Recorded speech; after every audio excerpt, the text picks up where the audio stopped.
नमस्कार मित्रांनो, सुस्वागतम लक्ष्मीच्या पावलांनी या मालिकेच्या आजच्या भागामध्ये कला आणि अद्वैत आता एका ठिकाणी तेथे येतात, परंतु गाडीवर एक हेल्मेट घातलेला त्याचा मित्र तेथे येतो आणि गाडीच्या खाली उतरतो आणि तो कलाच्या अंगावर अगदी चेष्टा म्हणून गाडी घालतो, परंतु आता मात्र अद्वैत लगेच त्याच्याकडे पाहत असतो। तेव्हा आता हेल्मेट काढल्यानंतर आता त्याने आपल्या मित्राला ओळखलेलं असतो, म्हणून तो आता कलाला बाजूला करतो आणि हात वर करतो। तेव्हा तो मित्र सुद्धा हात वर करतो आणि दोघेही एकमेकांच्या हातात जोरात टाळी देतात आणि एकमेकांना इतक्या वर्षातून भेटल्यानंतर खूप असा आनंद होतो। दोघेही एकमेकांना विचारतात की काय रे तू इकडे, तर अद्वैत सुद्धा विचारतो की काय तू इकडे।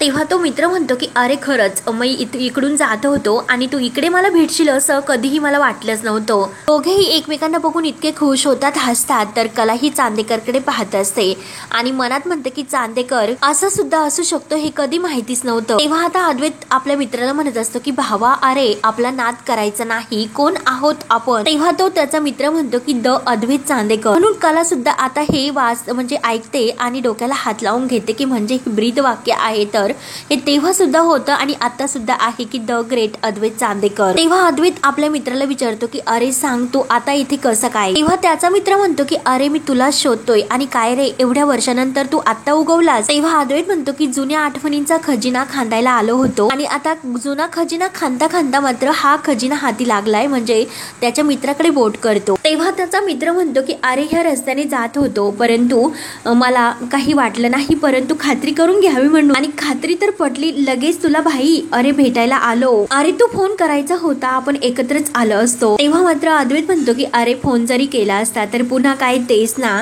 आणि पुन्हा काय चल ना तेच करूयात। तर कला विचार करते की आता नेमकं यांना काय करायचं असेल, नक्की काय बोलतात हे। तेव्हा अद्वैत आपल्या मित्राला म्हणत असतो की अरे भलेही त्या दिवसाला इतके दिवस झाले असते, परंतु अरे दोस्ता फुल स्टॉप कधीही लागला नव्हता, म्हणून ते परत अगदी खुश होऊन एकमेकांना टाळी देतात। तेव्हा कला विचारते की काय पण नेमकं तुम्ही करणार का आहात। तेव्हा आता अद्वैत लगेच कलाची ओळख करून देतो की बाय द वे ही माझी बायको। तेव्हा कला ही ती मित्राला हाय करते। तेव्हा अद्वैत सुद्धा आपल्या मित्राची ओळख करून देतो आणि कलाला सांगतो की हा माझा खूप असा जुना मित्र समीर। तेव्हा आता समीर कलाला म्हणतो की सॉरी बर का मी जरा तुमच्या बाईक अंगावर आणली। तेव्हा मात्र आता कला अगदी खुश असते, कारण चांदेकरने तिची ओळख बायको म्हणून करून दिली, म्हणून तिला खूप असा आनंद होतो आणि ती नमस्कार इतका छान करते। तेव्हा समीर लगेच म्हणतो की वहिनी आहो तुम्ही तर याच्या बायको असून सुद्धा इतक्या सभ्यपणे नमस्कार करता, नाही म्हणजे तुमच्यामुळं हा सुधारला असला तर बरं होईल, परंतु याच्यामुळे मात्र तुम्ही बिघडला नाहीत हे आश्चर्य आहे।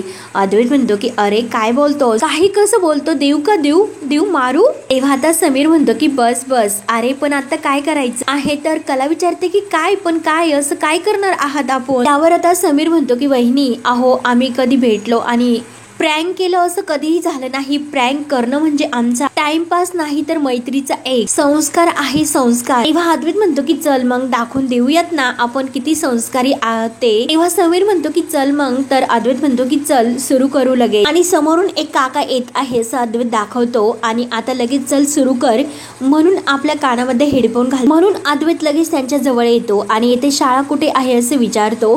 तेव्हा आता ते काका थांबतात आणि गाडी तर आहे ना तुमच्या जवळ, म्हणजे तुम्हाला इथून जवळच जावं लागेल आणि लवकर पोहोचा। तेव्हा आता अद्वैत म्हणतो की काय अहो तुम्ही कुणाशी बोलतात। तर आता ते काका म्हणतात की अहो म्हणजे तुम्ही तर आता माझ्याशीच बोलत होतात की शाळा कुठे आहे असं विचारत होतात। तेव्हा अद्वैत म्हणतो की काय मी, आणि दाखवतो की मी फोनवर बोलतोय, मी तुमच्याशी का बोललेला आहो। तेव्हा कलाला खूप असं हसायला येत असतं। तेव्हा आता ते काका खूप चिडतात, काका म्हणतात की काय ही आजकालची मुलं फोनवर बोलतात की आपल्याशी बोलतात, खरंच काही कळतच नाही। आणि तेव्हा परत काका जायला निघतात, तर अद्वैत पुन्हा फोनवर बोलण्याचं नाटक करत जोरात ओरडतो की हो येथेच आहे ना शाळा। तर काका पुन्हा मागे येतात, अहो येथेच शाळा आहे असं म्हणतात। तर अद्वैत म्हणतो की अहो मी तुमच्याशी नाही बोलत, मी फोनवर बोलतोय, सांगितलं ना तुम्हाला, हे बघा, आणि परत आपल्या कानाकडे बोट करून दाखवतो। तर काका वैतागून पुन्हा पुढे जात। तेव्हा काका निघून गेल्यानंतर आता समीर आणि अद्वैत एकमेकांना टाळे देत खूप असे हसतात। तेव्हा अद्वैत आता समीरला म्हणतो की आता चल तुझी वेळ असेल। तेव्हा समोरून दोन असे बाईक करून मुलं येताना दिसतात, तर अद्वैत त्यांना थांबा असे करून आडवा होतो। तेव्हा ते थांबतात, तर लगेच अद्वैत त्यांना म्हणतो की काय झालं, किती फास्ट तुम्ही चाललात, बंद करा बरं गाडी। तेव्हा ते गाडी बंद करून उभे राहतात। अद्वैत त्यांना विचारतो की अहो तुमचं टायर बंद करून फिरते इतकं जोराने, तर कलाला मात्र आता खूप असं हसायला येत असतं. तेव्हा आता समीर सुद्धा खूप हसत असतो. तेव्हा समीर आता ही गंमत पाहत असतो, तर अद्वैत त्या माणसांना हे जेव्हा म्हणतो की टायर फिरतंय, तेव्हा त्यातील एक माणूस विचारतो की कुठे. तेव्हा अद्वैत म्हणतो की हे का आता तुम्ही इतके फास्ट आलात तेव्हा, आणि तो माणूस डोक्याला हात लावतो. तर अद्वैत विचारतो की बरं तुम्ही आता कुठे चाललात. तेव्हा तो माणूस म्हणतो की पुढे. तेव्हा अद्वैत लगेच कलाला पुढे बोलवतो आणि ते माणूस जेव्हा पुढे म्हणतो तर लगेच पुढे जाऊ नका, म्हणजे पुढे काय आहे सांगावं यांना, असं कलाला म्हणतो. तर कला म्हणते की हो हो अहो पुढे खूप मोठा असा रस्ता आहे. तेव्हा मात्र आता ते दोघेही अगदी यांचा जो काही प्लॅन आहे तो ओळखतात आणि आता ते म्हणतात की चला पुढे जातो. ठीक आहे आता मात्र येथे भेटलात पुढे भेटू नका आणि थँक्यू झाले ना आता तुमचे, असं विचार नमस्कार करून निघून जातात. अद्वैत म्हणतो की हो हो येत राहा असेच करून आणि बाय बाय सुद्धा करतो. तर कला आणि समीरला खूप असं जोरात हसायला येतं आणि परत एकमेकांना टाळी देतात. तर समीर अगदी खुश होऊन वहिनींना म्हणजे कलाला विचारतो, बघितलंच ना वहिनी उद्योजक अद्वैत चांदेकर यांचे खरे उद्योग काय होते. तेव्हा कला खुश होऊन हो म्हणते. तर अद्वैत लगेच म्हणतो की हा माझा पार्टनरिंग क्लायंट. तर लगेच समीर म्हणतो की हो हो यस, आणि परत एकमेकांच्या हातामध्ये हात देऊन एकमेकांना परत ते एकमेकांच्या कुशीत येऊन भेटतात, मिठीत येतात. आणि अद्वैतला समीर म्हणतो की चल आता निघतो. तर अद्वैत म्हणतो की ओके भेटूयात परत. तर लगेच समीर विचारतो की अरे तू तर लग्नाला नाही बोलवलं, निदान अरे एकदा तरी घरी या चल. लगेच कला म्हणते की हो आणि अद्वैत सुद्धा म्हणतो की हो. तेव्हा आता समीर वहिनींना सुद्धा बाय करून निघतो आणि आता तो हेल्मेट घालून गाडी चालू करतो. तर अद्वैत त्याला म्हणतो की बघल्या अरे तुझं टायर तर फिरतय. तेव्हा आता लगेच समीर म्हणतो की अरे काय रे चांद्या, मेरी बिल्ली आरे मुझपेच म्याऊ. तेव्हा आता समीर खुश होऊन तेथून निघून जातो. अद्वैत आणि कला दोघेही अगदी खुश होतात. तेव्हा मात्र अद्वैत पुन्हा कलाला म्हणतो की एक सेकंद थांबर का, आणि समोरून एक गाडी येत असते. तर अद्वैत लगेच त्या गाडीला आडवा होतो आणि ती गाडी थांबवतो. तेव्हा मात्र आता लगेच ती सरोजची गाडी असते आणि अद्वैत म्हणतो की काय करतात तुम्ही, अहो गाडी चालवतात की काय विमान उडवतात, गाडीमध्ये तुमच्या त्या टायरमध्ये हवा सुद्धा नाही, तुम्हाला खोटं वाटतं का. अहो यांना विचारा, सांगा बरं यांना की टायरमध्ये हवा आहे की नाही. कलाला मात्र आता खूप हसायला येतं. तेव्हा आता सरोजला खूप राग येतो. सरोज जोरात ओरडते की अद्वैत. तेव्हा आता अद्वैत आणि कलाला समजतं की नक्की आता सरोज आहे आणि आता आई असं म्हटल्यानंतर आता अद्वैतला तर खूप असे म्हणजे भीती वाटते. आईला बघून आता कला आणि अद्वैत दोघांनाही धक्का बसतो. तेव्हा आता सरोज लगेच गाडी थांबवून गाडीच्या खाली उतरते आणि त्या दोघांकडे रागाने पाहत असते. त्या मात्र आता सरोज ही रागाने कला अद्वैत जवळ येते आणि अद्वैतला म्हणते की काय रे काय चाललं तुझं, वर्किंग डेच्या दिवशी तू काय हे भर रस्त्यावर तमाशा घालतोय. अरे अद्वैत आपण कोण आहोत हे तू विसरलास का. आणि कलाकडे रागाने बघत म्हणत असते की आपली पद प्रतिष्ठा या सर्वाचा तुला आता विसर पडलाय आणि ह्या मुलीच्या नादाला लागला. तेव्हा अद्वैत म्हणतो की आई जस्ट मी. तर लगेच सरोज काही ऐकून घेत नाही आणि रागाने म्हणते की हे बघ भर रस्त्यावर मला कोणताही तमाशा नकोय, आत्ताच्या आत्ता घरी यायचं, मला तुझ्याशी बोलायचं. आणि काय रे तुझी गाडी कुठे आहे असं रागानेच विचारते. तेव्हा अद्वैत आपल्या बाईकडे बोट दाखवतो. तर सरोज रागाने म्हणते की काय रे तू बाईकवर आलास, डोकं फिरलंस की काय तुझं. आणि अद्वैतला म्हणते की ताबडतोब घरी ये आणि कलाला म्हणते की तू चल ए मुली ताबडतोब गाडीमध्ये बस, त्याचा तो येईल. तर कला म्हणते की आहो पण. तेव्हा कला काही उत्तर न देता परत लगेच आपली बॅग घेते आणि गाडीत बसायला येत असते. तर अद्वैत तिच्याकडे पाहत असतो. तेव्हा कला गाडीमध्ये बसते आणि लगेच सरोज रागाने तिच्याकडे बघत लगेच गाडी तेथून निघून जाते. त्यानंतर मात्र आता अंजू ही नैनाला घेऊन रोहिणीच्या सांगितल्यावरून ती बाहेर गेलेली असते आणि त्या दोघी आता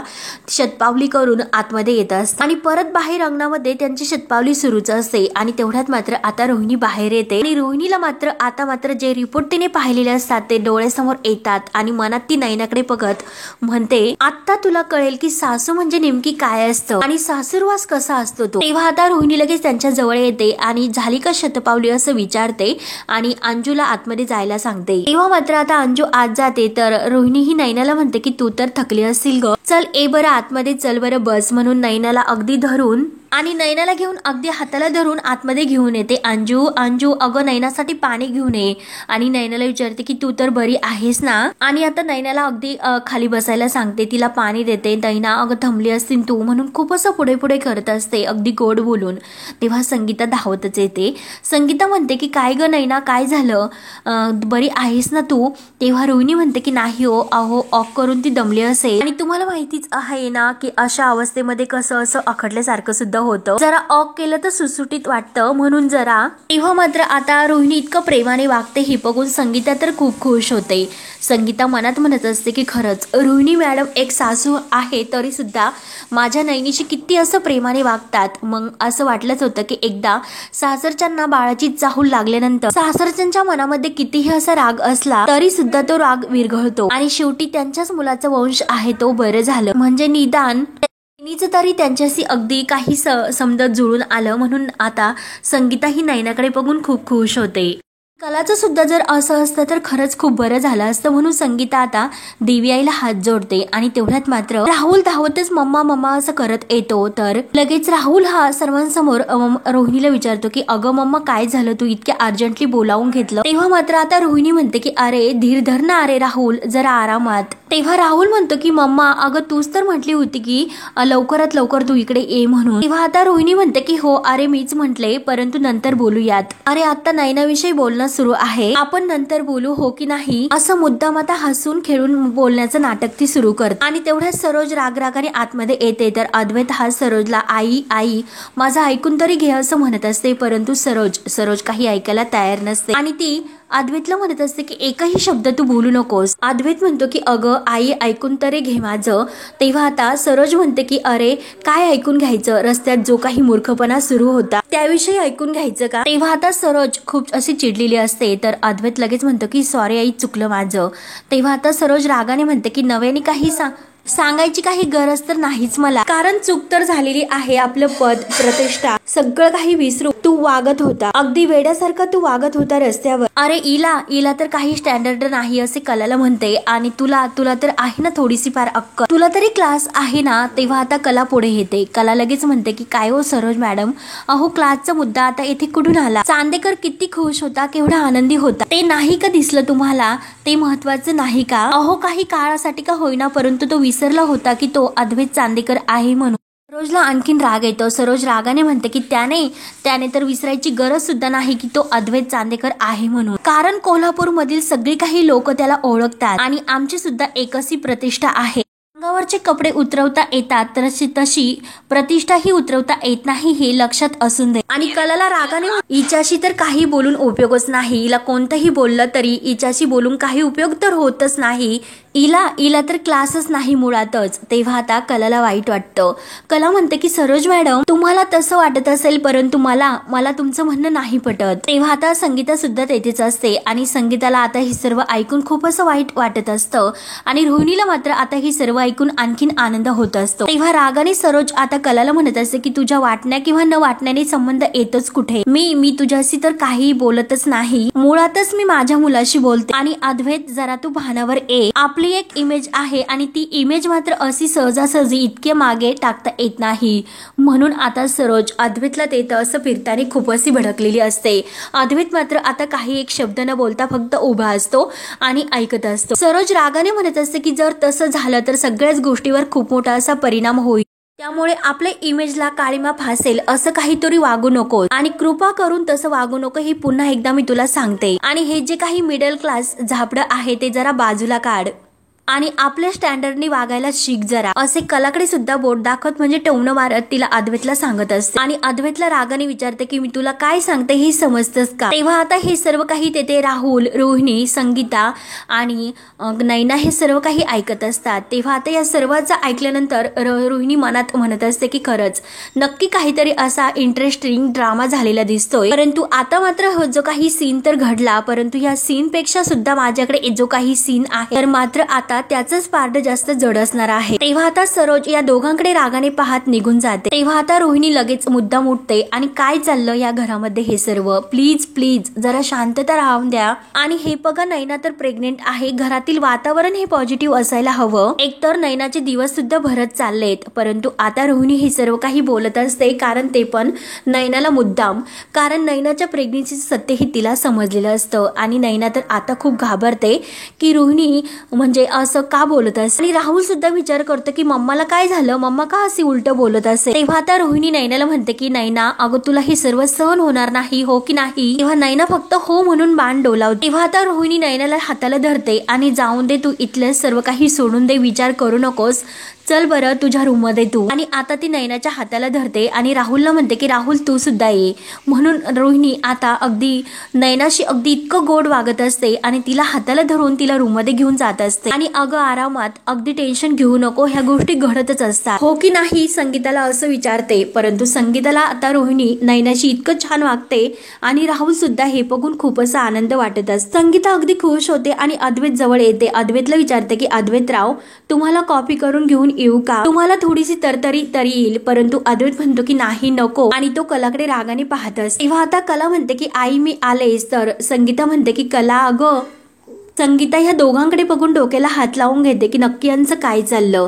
त्यानंतर मात्र आता रोहिणी नैनाला घेऊन रूम मध्ये येते आणि राहुल सुद्धा आलेला असते. तेव्हा आता रोहिणी म्हणते की सावकाश सावकाश, अगदी आरामात, आणि हे बघ मी अंजूला पाठवते आणि तुला नंतर जेवायला बोलायला घेऊन येते, आणि नाहीतर इकडेच घेऊन येते, पाणी वगैरे काही ज्यूस वगैरे काही तुला पाहिजे का. तेव्हा नैना म्हणते की नाही नको. तेव्हा राहुल तेथेच बसतो आणि रोहिणी जायला निघते. तर लगेच तो रोहिणीला विचारतो की अगं मम्मा तू सांग ना, अगं तुला मागाशी नेमकं काय बोलायचं होतं. तेव्हा आता रोहिणी म्हणते की हो राहुल थांब, तू माझ्या रूम मध्ये चल, नंतर आपण बोलूया. तेव्हा राहुल म्हणतो की अगं पण येथे बोल, येथे बोलण्यासाठी काय तुला प्रॉब्लेम आहे. तेव्हा रोहिणी मुद्दा म्हणते की राहुल अरे नैना आराम करते, तिला डिस्टर्ब व्हायला नको. तेव्हा मात्र आता राहुल अगदी आश्चर्याने पाहत असतो, त्याला काही रोहिणीचं वागणं हे समजत नाही. तेव्हा ते दोघे गेल्यानंतर आता नैना विचार करते की यांना काय झालं असेल, ह्या इतक्या का काळजी घेतात माझी, त्यांच्यामध्ये अचानक इतका बदल कसा झाला असेल. आणि जाऊन ते सध्या माझा फोकसच वेगळा आहे, मला आता सौरभला पैसे देण्याची सोय तर करावीच लागेल. सौरभ सौरभ सौरभ या शब्दाचा सुद्धा अगदी कंटाळा आला मला. परंतु बापरे माझे पैसे तर जागेवर आहे ना, याची आता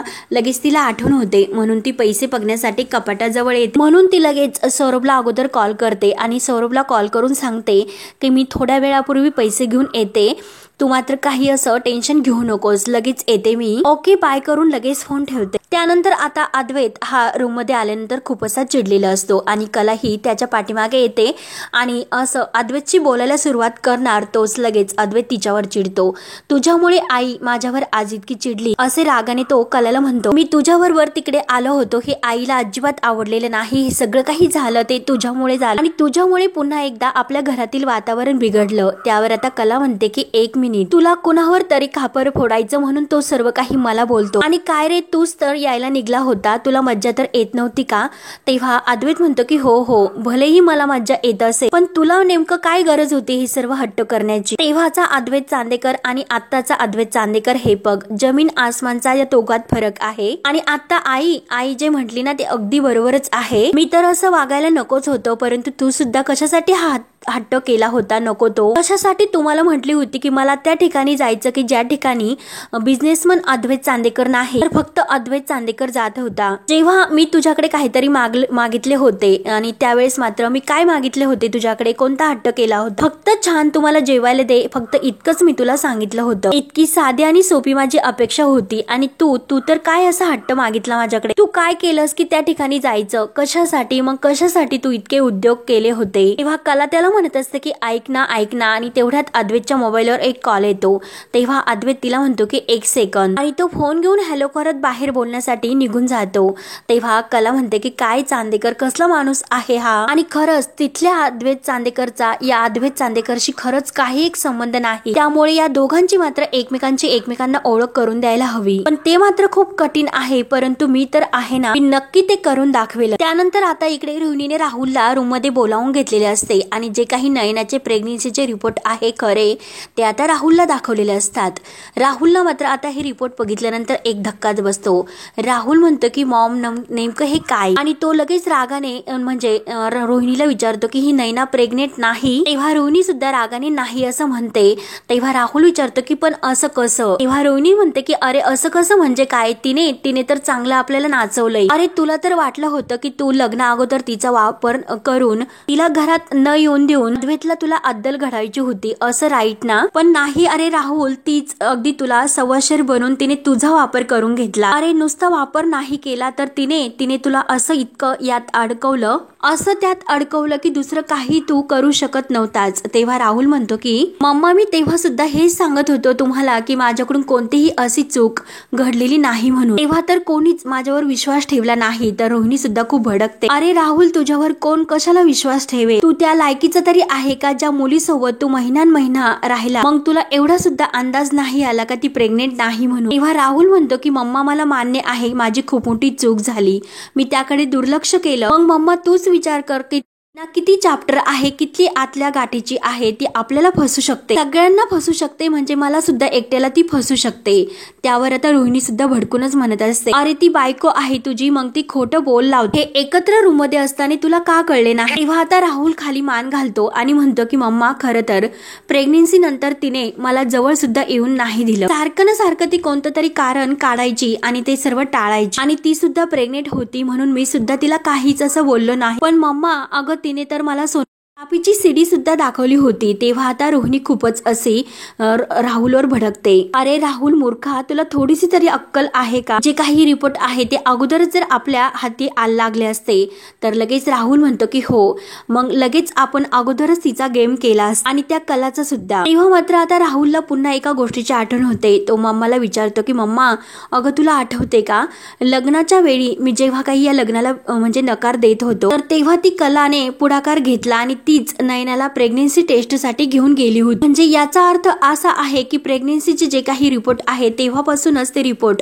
बदललेले असणार. त्यामुळे हे जे काही झाले ना ते सर्व डाव आपण त्या कलावर हा डाव उलटू शकतो आणि त्या कलाला सुद्धा आपण या घराच्या बाहेर काढू शकतो. तेव्हा आता रोहिणी राहुलचा हा प्लॅन ऐकून खुश होते आणि खरंच माझ्या सुद्धा डोक्यामध्ये हेच होतं आणि फायनली आज मात्र तुझं डोकं काहीतरी चांगलं चाललं म्हणून. तेव्हा आता राहुल खुश होतो आणि रोहिणीला म्हणतो की खरंच मग मी मुलगा कोणाचा आहे, त्या नैनाने मला फसवलं, राहुलला फसवलं, मग त्या नैनाला मी असा सोडणार नाही. माझी चूक झाली हे मला मान्य आहे, परंतु माझ्यातील आग मात्र अजून आता विझलेली नाही. त्यामुळे काही झालं तरी त्या दोघींना धडा शिकवणार आणि दोघींना सुद्धा या घराच्या बाहेर नक्की मी काढणार म्हणजे काढणार. बघतच राहतो. तेव्हा आता लगेच रोहिणी म्हणते की राहुल आपल्याला हा प्लॅन, तोपर्यंत लगेच पुढे राहुल म्हणतो की हो आपल्याला तो प्लॅन फुल ऑफ प्रूफ करायचाच. तर लगेच रोहिणी म्हणते की राईट. तेव्हा मात्र आता राहुल आणि रोहिणीने कला आणि नैना या दोघींनाही सोबत घरात बाहेर काढण्याचा प्लॅन केलेला असतो. तेव्हा हा भाग येथे संपतो. तर पुढील भागामध्ये आता रोहिणी घाईने हे सर्व काही सरोजला सांगायला येते. सरोजला म्हणत असते की माझ्या हातामध्ये एक असं मोठं घाबाड लागलेलं आहे आणि ते पण त्या खोटारड्या डबल खऱ्यांच्या विरोधात. तेव्हा आता ते ऐकून सरोज म्हणते चांदेकरांची खरंच फसवणूक होणार असेल तर त्या दोघीही बहिणींना मी घराच्या बाहेर नक्की काढेल. म्हणून आता रोहिणी आणि सरोजने एकमेकींच्या हातावर हात दिलेला असतो आणि कला आणि नैना या दोघींना घराबाहेर काढण्याचा प्लॅन त्यांचा असतो. तर इकडे नैना आणि कला तर बाहेर खूप खुश असतात, एकमेकींसोबत त्या गप्पा करत असतात. त्यानंतर आता इकडे मात्र एक जो काही वर्कर असतो तर तो अद्वैतला फोन करतो आणि दिवे आगरच्या कामाबद्दल राहुल सरांचे त्या कामाकडे काही एक लक्ष नाही असं तो सांगत असतो. त्यावर आता अद्वैत त्याला विचारतो की तुम्ही हे सर्व कशावरून म्हणतात. तेव्हा तो वर्कर सांगतो की राहुल सरांना मेल करून 4 दिवस झाले परंतु त्यावर त्यांनी अजून रिप्लाय सुद्धा दिलेला नाही. तेव्हा आता हे सांगितल्याप्रमाणे अद्वैत लगेच राहुलला दिवे आगर बद्दल जे काही रिपोर्ट्स आहे त्याचे डिटेल्स आहे ते राहुलला मागतो. परंतु आता राहुललाही मागितल्यानंतर त्याला तर धक्काच बसतो की नक्की आता याला काय देऊ म्हणून तो टेन्शन मध्ये येतो. त्यानंतर मात्र आता इकडे कलाच्या हातामध्ये एक नवीन असा कुर्ता असतो आणि तो अद्वैतला खूप छान असा कुर्ता दिसेल, मग घेऊ का त्याच्यासाठी असा ती विचार करत असते आणि एकटक त्या कुर्त्याकडे बघत असते. तो कुर्ता नक्की त्याला आवडेल की नाही याचा ती विचार करत असते आणि खुश होत असते. तेव्हा आता पुढे काय काय होतं हे पाहण्यासाठी आपल्या चॅनलला नक्की सबस्क्राईब करत राहा. धन्यवाद.